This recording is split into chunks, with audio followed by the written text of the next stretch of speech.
BRS పాలనలో కరీంనగర్లో జరిగిన అక్రమాలపై కాంగ్రెస్ ప్రభుత్వం విచారణకు ఆదేశించింది. అధికారాన్ని అడ్డం పెట్టుకొని దర్జాగా భూములను కబ్జా చేసిన గద్దలపై పోలీసులు కొరడా ఝులిపిస్తున్నారు.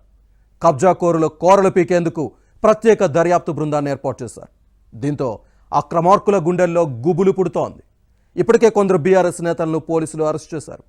గులాబీ పార్టీ నేతలతో పాటు ప్రభుత్వ అధికారులు, కాంట్రాక్టర్లపై కాంగ్రెస్ సర్కార్ నజరు పెట్టిందా? కబ్జా రాయుళ్ల అరెస్టుతో కారు పార్టీ శ్రేణులు వణికిపోతున్నాయా? స్మార్ట్ సిటీలో అవినీతిని లెక్క తేల్చేందుకు విజిలెన్స్ రంగంలోకి దిగిందా?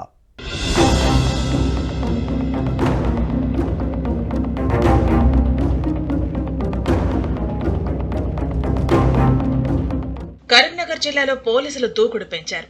గత 5 ఏళ్లలో సామాన్యుల భూములను కబ్జా చేసిన బీఆర్ఎస్ లీడర్ల భరతం పడుతున్నారు. ఇప్పటికే 6 కార్పొరేటర్లతో పాటు గులాబీ నేతలను ఇప్పటికే జైలుకు పంపారు.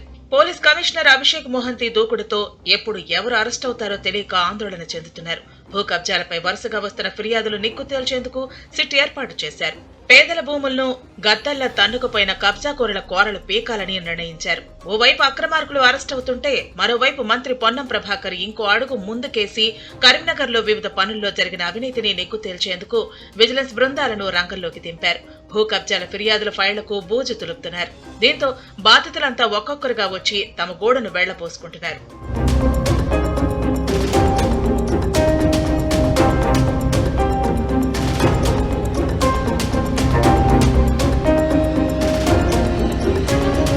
కరీంనగర్లో 5 ఏళ్లలో 100 కోట్ల రూపాయల మేర పనులు చేపట్టింది గత బీఆర్ఎస్ సర్కార్. గంగుల కమలాకర్ మంత్రిగా ఉన్నప్పుడు అన్ని తానే వ్యవహరించి చక్రం తిప్పారనే విమర్శలు ఉన్నాయి. స్మార్ట్ సిటీ పనులు, కేబుల్ బ్రిడ్జి నిర్మాణం, Maneru river front, R&B guest house వంటి పలు నిర్మాణాలను చేపట్టారు.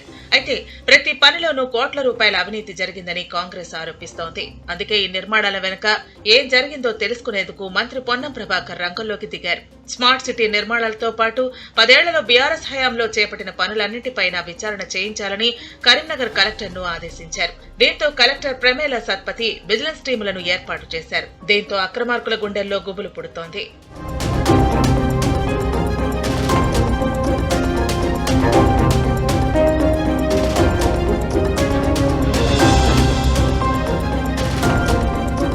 కరీంనగర్ లో జరుగుతున్న స్మార్ట్ సిటీ పనుల నిధులను కాంట్రాక్టర్ల జేబులు నింపడానికి కొందరు అధికారులు ప్రయత్నించినట్లు ప్రభుత్వానికి ఫిర్యాదులు అందాయి. 5 లక్షల పనికి 20 లక్షల బిల్లులు చెల్లించినట్టు ఆరోపణలు వచ్చాయి. 50 లక్షల పనిని 1,25,00,000కు అంచనాలు పెంచారనే టాక్ ఉంది.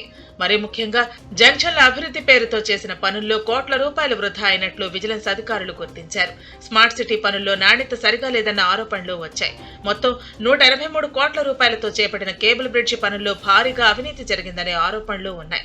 410 కోట్లతో చేపట్టిన మానేరు రివర్ ఫ్రంట్ వృద్ధి పనుల్లో డొల్లతనం బయటపడింది. కరీంనగర్ లో మరో ప్రగతి భవన్ గా చెప్పుకుంటున్న R&B గెస్ట్ హౌస్ నిర్మాణ పనులన్నింటిలోనూ అవినీతి జరిగిందన్న ఆరోపణలు ఉన్నాయి. వాటిపైన విజిలెన్స్ అధికారులు విచారణ చేపట్టడంతో ఇటు బీఆర్ఎస్ నేతలు, అటు కాంట్రాక్టర్లు, అధికారుల గుండెల్లో రైళ్లు పరుగులు తీస్తున్నాయి.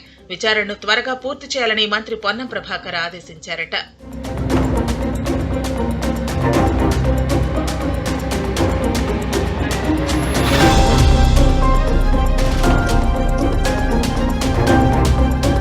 మరోవైపు బీఆర్ఎస్ అధికారంలో ఉన్నప్పుడు పోలీసులపై విపరీతమైన రాజకీయ ఒత్తిళ్లు ఉండేవట. దీంతో స్వేచ్ఛగా ఏ పని చేయలేకపోయారనే ప్రచారం ఉంది. బాధితులు పోలీస్ స్టేషన్ కు వెళ్లినా సమస్యలు పరిష్కారం అయ్యేవి కాదనే వాదనలు ఉన్నాయి. కానీ కాంగ్రెస్ ప్రభుత్వం అధికారంలోకి వచ్చిన తర్వాత పోలీసులకు స్వేచ్ఛ ఇవ్వడంతో అసాంఘిక శక్తులపై ఉక్కుపాదం మోపి కఠిన చర్యలు తీసుకుంటున్నారని ప్రజలు చెబుతున్నారు.